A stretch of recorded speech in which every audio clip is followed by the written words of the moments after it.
సూదుల చెట్టు.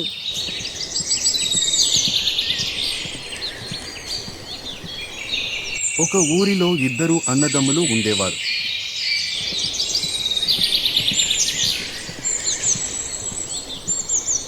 అన్నయ్య ఎంతో స్వార్థపరుడు, తమ్ముడు అయితే ఎంతో మంచివాడు. ఒకరోజు అన్నయ్య కట్టెలు కోయడానికి అడవికి వెళ్ళాడు.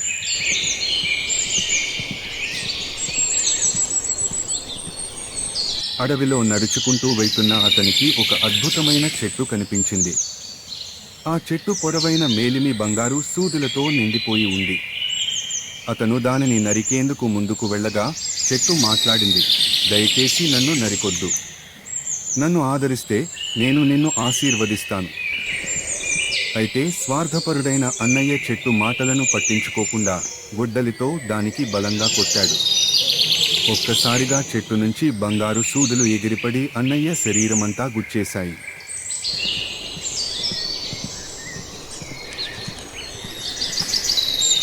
అతను బాధతో కేకలు వేస్తూ అక్కడి నుంచి పరిగెత్తాడు.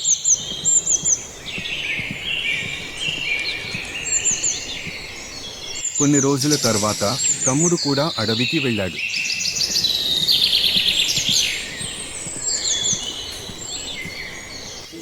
అక్కడ చెట్టును చూసి ప్రేమతో దానిని మెల్లగా తాకి మృదువుగా మాట్లాడాడు.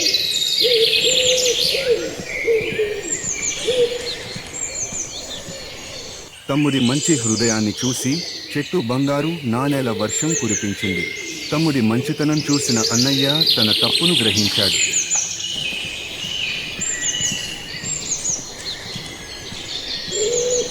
తమ్ముడిని దగ్గరికి వచ్చి తనకు సహాయం చేయమని కోరాడు.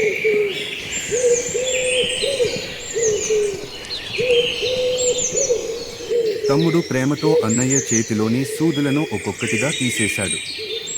తమ్ముడి మంచితనాన్ని చూసి చెట్టు అన్నయ్యను క్షమించింది.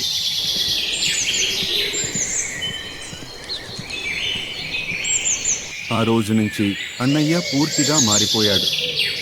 ఇద్దరూ సంతోషంగా జీవిస్తూ ప్రేమ, మంచితనం అసలైన సంపద అని గుర్తుంచుకున్నారు.